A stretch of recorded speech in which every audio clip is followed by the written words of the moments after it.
Hello students, good morning.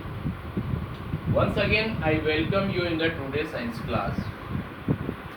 बेटा आपको पता है कल हमने आपको दो बातें बताई थी. On the number of cells animals are divided into the two groups. First number unicellular. Unicellular का मतलब हमने बताया था ऐसे एनिमल्स ऐसे लिविंग बॉडीज जिनकी बॉडी सिंगल सेल की बनी होती है. सो एक और बार रिपीट कर रहा हूं मैं आपको. Living being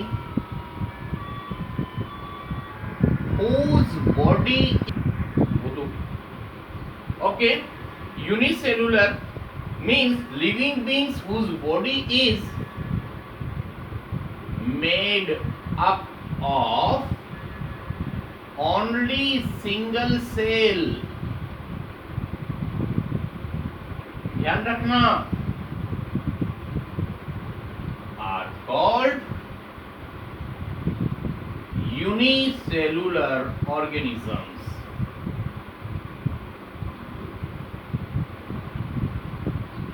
Unicellular organisms. ये बात कल हमने आपको बताई थी और इसमें हमने एग्जाम्पल दिया था आपको अमोइबा, बैक्टीरिया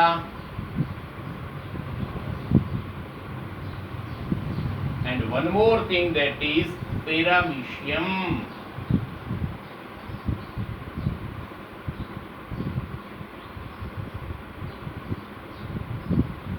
Paramecium, ठीक है. दूसरी बात हमने करी बेटा मल्टी सेलुलर ऑर्गेनिजम्स.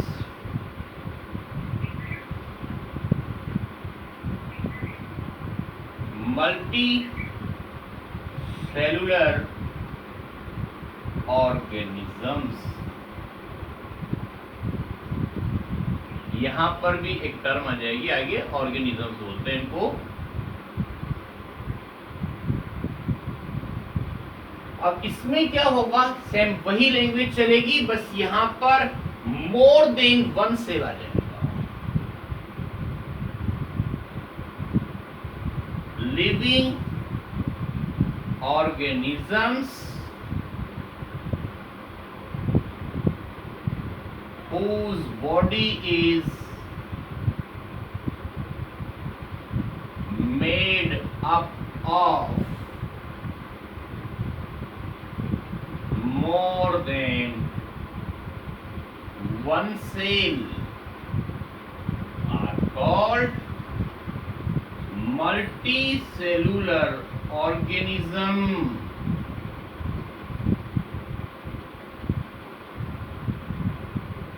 इतनी सारी बात हमने आपको कल बता दी थी और उसके एग्जाम्पल में हमने लिखा था मैन, केट, रोज. इस तरह के जो भी अपने को आंखों से सराउंडिंग में दिखते हैं वो सारे मल्टी सेलुलर ऑर्गेनिजम्स होते हैं. अब न्यू टॉपिक शुरू कर रहे हैं बेटा. आपको पता है कोई भी लिविंग बॉडी हो उसकी लाइफ शुरू होती है विद द सेल. कल हमने बताया था cell is the structural and functional unit of life. और बहुत सारी सेल्स आपस में मिलकर के एक बड़ी यूनिट बनाती है, उसको बोलते हैं टिश्यू. ठीक है. और यहाँ पर बहुत सारे टिश्यू मिलकर के आपस में दैट बनाते हैं बेटा ऑर्गन. और ऑर्गन्स तो आप जानते हैं जो भी अपने बॉडी पार्ट्स होते हैं वो सब ऑर्गन्स होते हैं. माउथ, आईज, नोज, टंग, ये जो भी है ये ऑर्गन्स कहलाते हैं. और बहुत सारे ऑर्गन्स मिलकर के बनाते हैं ऑर्गन सिस्टम. ऑर्गन सिस्टम, ध्यान से सुनना. और ऑर्गन सिस्टम के कंबाइन होने से बनता है बॉडी. आप देखिए बहुत सारी सेल्स होती है अपनी बॉडी के अंदर. अब ऐसी सेल्स जिनका फंक्शन और स्ट्रक्चर सेम होता है वो ग्रुप में ज्वाइन होकर के एक टिश्यू बना लेती हैं. ऐसे बहुत सारे टिश्यू जिनका एक मेजर फंक्शन होता है, वो आपस में मिलकर के एक ऑर्गन का फॉर्मेशन करते हैं, और बहुत सारे ऑर्गन मिलकर के एक सिस्टम बनाते हैं जो एक particular function of the body complete करते हैं। और आपने बहुत सारे सिस्टम पढ़े होंगे 6th क्लास के अंदर, डाइजेस्टिव सिस्टम, रेस्पिरेटरी सिस्टम और रिप्रोडक्टिव सिस्टम। तो वो सब कहाँ से चलता है? सेल। उनका स्टार्टिंग होता है सेल, पहले सेल होगी, बहुत सारी सेल्स मिलकर टिश्यू बनाएंगी, टिश्यू बहुत सारे मिलकर के ऑर्गन, और बहुत सारे ऑर्गन मिलकर के जो एक मेजर फंक्शन कंप्लीट करते हैं वो कहलाता है बेटा ऑर्गन सिस्टम। और बहुत सारे ऑर्गन सिस्टम मिलकर के बॉडी का फॉर्मेशन करते हैं। इतनी बात समझ में आ गई? अब उसके बाद नेक्स्ट बात कर रहे हैं हम, every organism begins its life as a single cell which is fertilized egg। देखो हर लिविंग बीइंग का जो स्ट्रक्चर होता है वो एक सेल से स्टार्ट होता है, और वो क्या होता है? Fertilized egg. The single cell in multicellular organism multiplies and the number of cell increase and development proceed. लेकिन जो मल्टीसेलुलर होते हैं ना, उनमें भी स्टार्टिंग तो सिंगल सेल से ही होती है, लेकिन बाद में क्या होता है? उनका प्रोसेस काफी कॉम्प्लिकेटेड होता है, क्योंकि उनकी बॉडी बड़ी होती है, नंबर ऑफ सेल्स ज्यादा होती हैं, इसलिए। और अब अपने पास नेक्स्ट टॉपिक आ रहा है बेटा, that is the shape of cells. ध्यान से देखिए,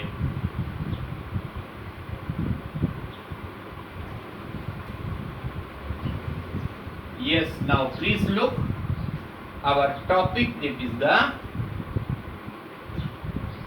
shape of cells. Shape of cell के बारे में हम बात करें, cells are found in variety of shape. They may be round, spherical, oval, elongated, spherical और branch, किसी भी तरह की हो सकती है। ये सब शेप के नाम सुन रखे हैं आपने, Oval shape, round shape, spherical, और ऐसी होती हैं। यहाँ पर कुछ बातें सुनना, आपकी बुक में फोटोग्राफ दिए हैं दो, एक में लिखा है बेटा spherical by convex red blood cells. तो ध्यान रखना, रेड ब्लड सेल्स को शॉर्ट में आरबीसी बोलते हैं। फुल फॉर्म होती है रेड ब्लड सेल्स, और ये होती है spherical by convex. Spherical by convex, convex और कॉनकेव लेंस के बारे में कहीं पढ़ा होगा, तो उस तरह की शेप होती है किसकी? आरबीसी की। और दूसरा फोटोग्राफ दिया बेटा स्पिंडल शेप्ड मसल सेल्स। दूसरा होता है muscle cells, these are spindle shaped, spindle shape. Okay, उसके बाद सुनिए, सबसे बड़ी एक और सेल बता रहे हम आपको, that is the nerve cell. मतलब ह्यूमन बॉडी के अंदर सबसे बड़ी जो सेल होती है वो होती है बेटा नर्व सेल। और नर्व सेल के अंदर डिवीजन भी नहीं होता है, आगे पढ़ेंगे बड़ी क्लासेस में सेल डिवीजन होता है। तो नर्व सेल एक ऐसा केस होता है जिसमें सेल डिवीजन नहीं होता है। Please remember now, nerve cell जो होती हैं वो नर्व सिस्टम बनाती हैं, और नर्व सेल्स जो होती हैं वो उनकी साइज क्या बताइए बेटा? That is the long branched. इतनी बात समझ में आ गई? और ये आप जानते हैं इलिप्टिकल शेप होती है एग की। Have you seen the egg? और एग की जो होती है शेप वो कौन सी होगी? Elliptical. That is elliptical shape. ये बहुत सारी शेप के बारे में बात कर रहे हैं। और आपने कभी देखा स्ट्रोमेटा का फोटोग्राफ, उसमें होता है ओवल शेप्ड और किडनी शेप्ड बेटा गार्ड सेल्स होती हैं। दूसरी बात, हमने एक एग्जांपल दिया था अभी यूनिसेलुलर ऑर्गेनिज्म अमीबा। वो यूनिसेलुलर होता है बेटा और it does not have definite shape. Please remember, amoeba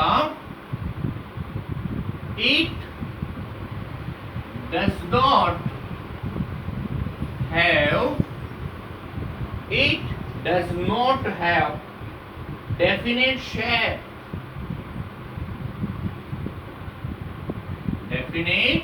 shape. Amoeba की शेप फिक्स नहीं होती है, वो अपनी शेप को चेंज करता रहता है, क्योंकि उसके अंदर स्पेशल टाइप की स्ट्रक्चर बनती है, उनको बोलते हैं सूडोपोडियास।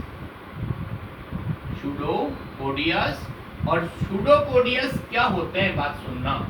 उनमें एक सिंगल सेल होती है अमीबा के अंदर, वही सारा काम करती है।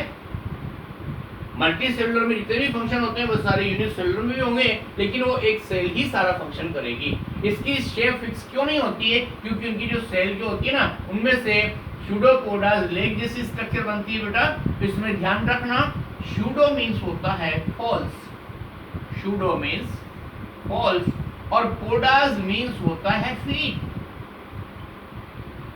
मतलब इनके जो, अब आप कुछ भी कहें, फूड टेकिंग स्ट्रक्चर बोले या लोकोमोशन या चलने के मूवमेंट के लिए स्ट्रक्चर बोले, तो ये बनती बिगड़ती रहती हैं, उनको बोलते हैं सूडोपोडास। सूडोपोडियास और सूडोपोडास बोथ आर सेम।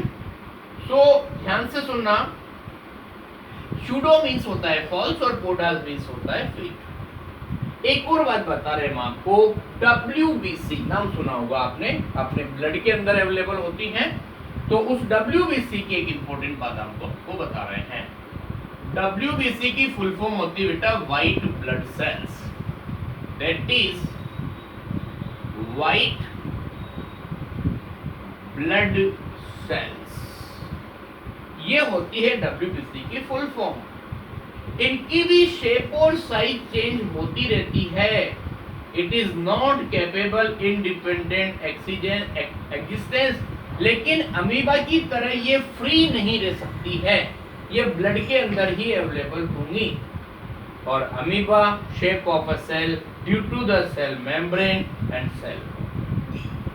एक लास्ट बात बता रहे हैं हम आपको साइंस बीट से बेटा, in the hence egg central yolk represents single cell.